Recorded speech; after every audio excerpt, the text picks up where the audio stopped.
Listen to the voices in your head. All of them is where I'm at today. I started this project a few days ago and my brain is already on some like, girl, nobody want to hear that shit. Girl, you talking too much. Girl, this hasn't not enough depth. Girl, you're not getting enough views, etc., etc. But I am in the practice of visibility.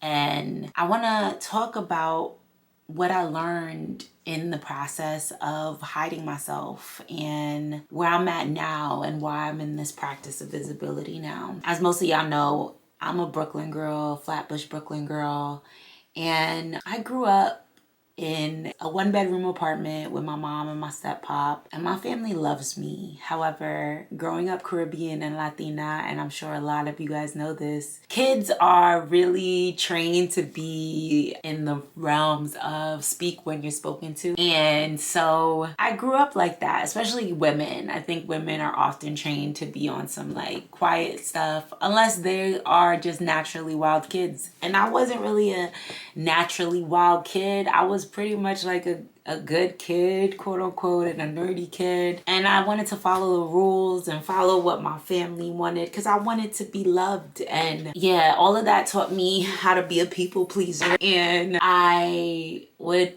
be quiet or silenced. And this was always like a practice of mine. And also later on in life, I found out like I'm neurodivergent, I have ADHD, and I also just like have a plethora of ways I do things that's very different from how everybody does things or how a lot of people do things, better yet. And so I wore masks. And I would act in different ways to feel accepted in spaces and groups and with people. And in time, especially once I got into music and art, I started to really find where I could express myself. And sometimes it got so extreme because I was fighting a voice in my head that told me that I couldn't express or be loud or take up space. And so I got super aggressive, I can't even lie, and raw and real. And now in my life and now on my journey, I'm working through the balance of all of that. The balance of being raw, real, vulnerable, while also not going too far into the deep end of it all, because sometimes it's hard to connect with folks. And I think I care about resonating and impact, and I want to bring that forward more. And so in that practice is this practice of visibility and this practice of talking to you and talking to my audience and getting real clear about who Latasha is. And I know why I talk about that in all these works that I'm doing, but it's the practice of visibility. So first I want to anchor this with like, thank you for being a part of this journey, whoever is listening, because it's a real deep practice. And literally while I'm doing this right now, I have a voice in my head saying, stop. I am pushing through no matter what. And with that being said, the practice of visibility, I'm also practicing the idea of doing things in public and sharing my process in public and sharing my goals and my action plans in public. You know, when you grew up in the hood too and grew up in, you know, communities of color or things like that, a lot of the practice is keep shit to yourself. Don't tell everybody all the things you're doing. Don't share your worlds. And some of that I still agree with, but I also think there is room now to share. I think we've gotten to a place that we don't share enough. And therefore, people are kind of in these like overthinking spaces or spaces of like, I am just all alone in a silo. And you never know what happens when you share. You never know who's there as a guardian to support you and show up for you. And that practice of visibility and it's not a practice as much as I'm doing it. And I'm proud of myself for doing it, man. I don't know what happened. I've always been, once I started rapping, I always was like okay with being loud and things. And I will say I've had my valleys. When I've released my second album, the LA Riots, which I used to go by LA, as some of you guys know. And when I released that project, it came with a lot of different feedback that I wasn't expecting. At the time, I want to say it was like 2012-ish, which is such a special year in astrological and, vibrational terms to the world. I released this project and I received a lot of backlash about it being too raw, too angry, not cohesive. There was just a lot of feedback that I was like, oh man, I'm not doing this right. And I am not showing up how I want to be shown up as. I remember somebody was like, oh, this girl sounds satanic. And I was like, what? That is not what I was trying to offer. And it was an emotional time for me. I can't even lie. I thought something was wrong with me because I've always been a joyful person, but I was unmasking in my art. I think I was telling it how it was, how I was feeling, what was going on, how I felt politically, how I felt in the world, how I felt as a woman. I told it all, and I was raw in that project. And I love that project now because I'm like, man, that was a special time of my life where I just was free. And I just believed it. And then right after that project hit, I saw myself start to silence myself, and be uncertain. And, the world could do this whole oh, you shouldn't have done that. You should have just kept going. You're not confident enough and stuff like that.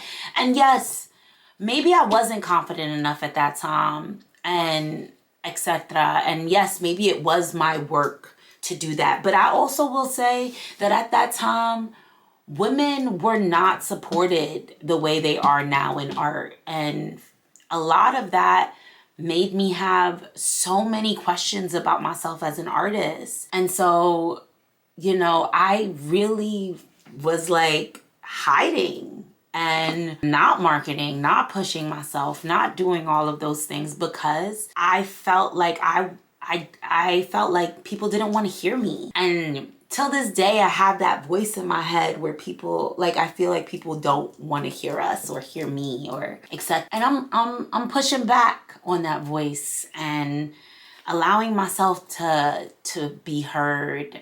Even if it's 45 views on this shit, I'm gonna fucking open up and say my word. I'm starting to get away from worrying about this algorithm too. I'm just like, I'm gonna do all the things and see what happens and be in the practice of being true. I need to take a breath right there for that because I think that's what this practice is too.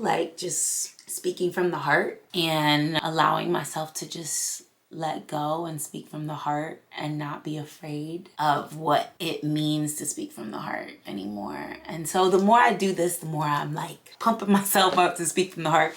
And I feel like it's gonna just help me with my writing as well. What else am I dealing with right now? Well, I am working on this dream life. And somebody who's a content creator was talking about building your dream life.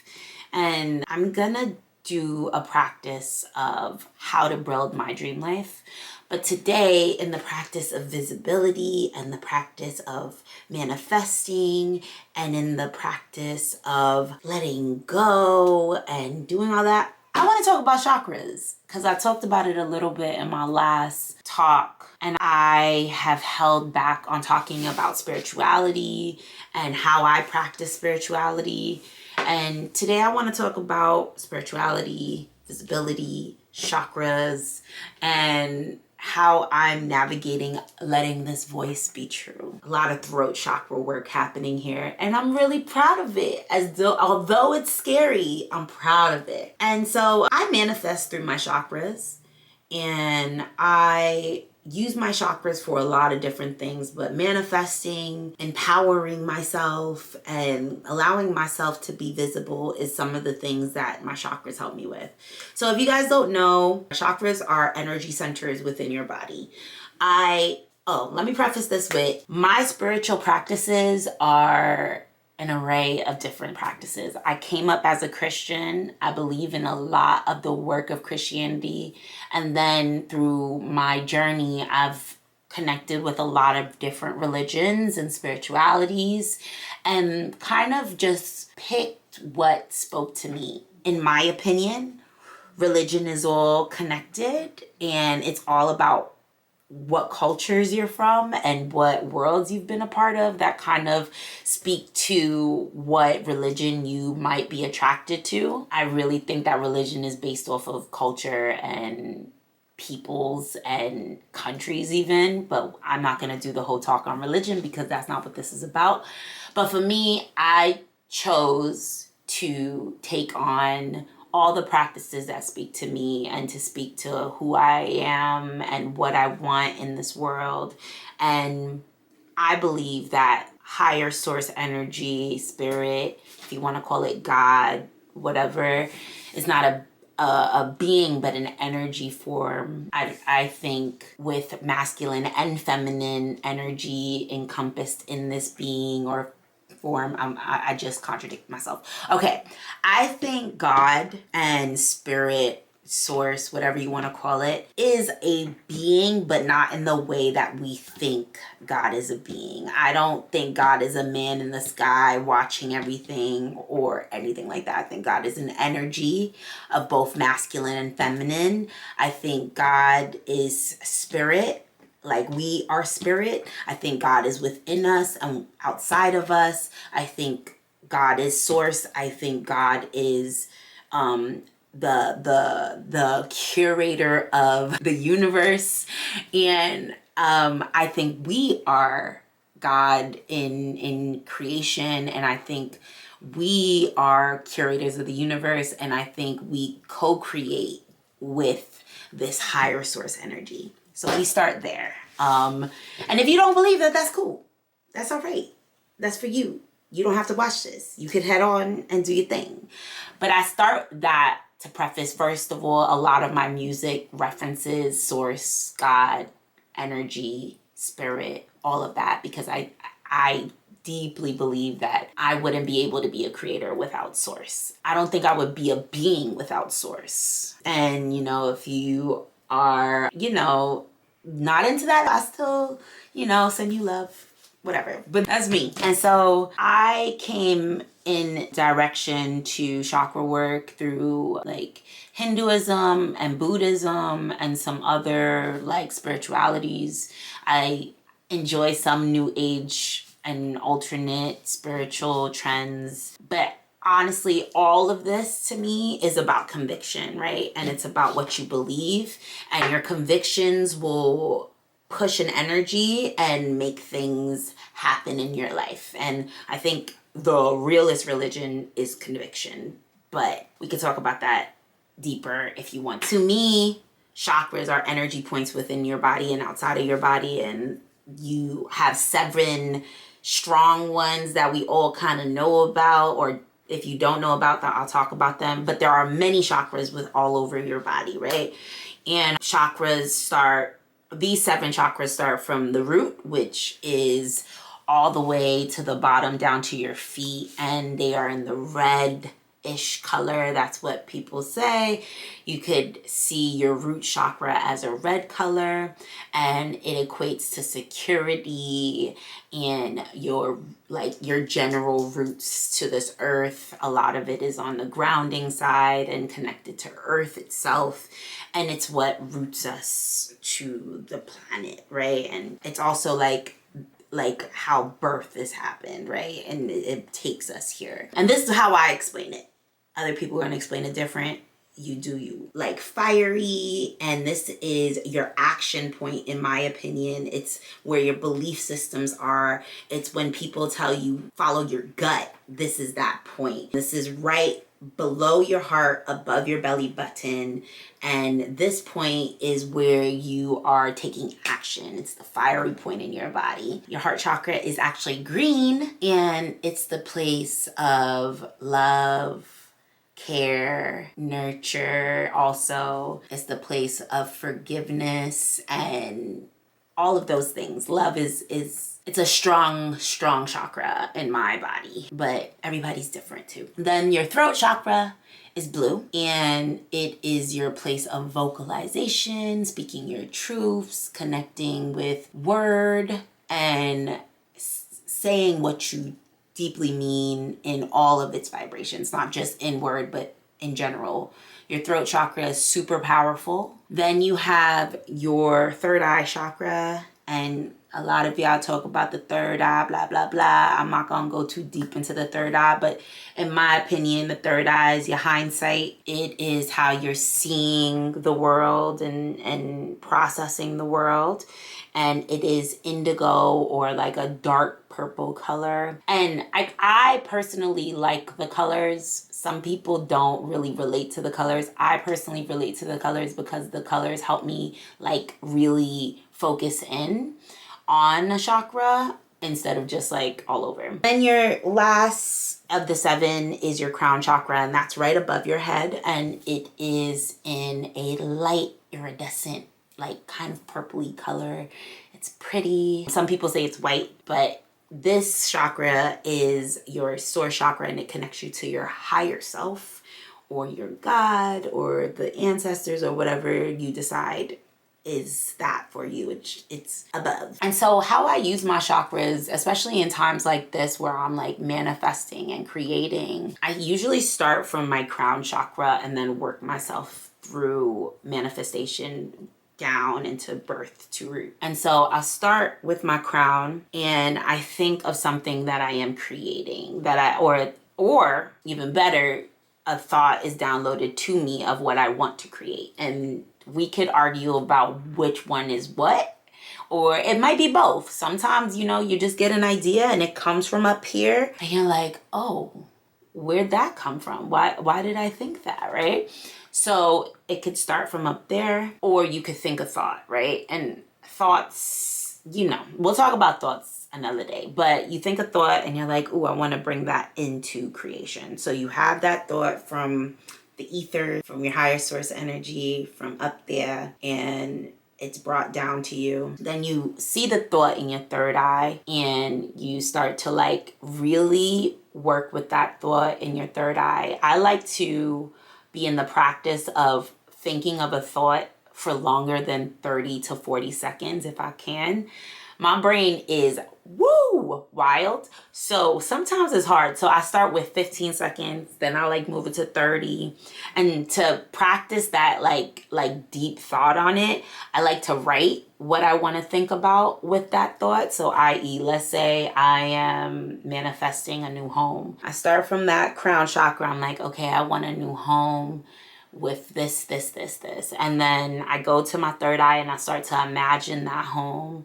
And I'm like, okay, it's gonna have nature all around it. And, I'm gonna be able to see all the nature, and there's windows all around me and really good lighting. And I'm in it. Then you go to 45 and then you start dreaming about it. And then you in it, okay? And when you're in that third eye, you're really feeling it, right? You're feeling the thing that you're bringing forward. Then throat chakra, you speak it into existence. You say it out loud to yourself, to a homie, to anyone, go out there and scream it. I don't know, just say it out loud. And then you're utilizing word to speak it out there. And when you say it out loud, you want to say it with conviction and belief that this is happening for you, right? And then you go to your heart chakra, and that is where you feel it. You feel this new thing that you're bringing forward. You embrace it. You love it. You bring it into your being. And you're like, I love this experience of having this thing. And please say experience, because it's an experience. Everything is an experience, right? So you have this experience and you're like, oh, I just love my new home. I'm excited about it. Oh my God, my right eye has been jumping crazy. I'm like experiencing it, and then you bring some action to it. So in that, like, you know, solar plexus space, you start to put some action to this new home. So you could do anything from like the littlest things to the biggest things. You tell source, universe, whatever you want to call it, like, I want to bring this home in. So I'm going to start a savings account with $100 for this new home, just to show the universe that this is yours, right? Then you start creating that new home in your sacral chakra. And what creation looks like, in my opinion, is like living in it. Like you already got it, you feel it.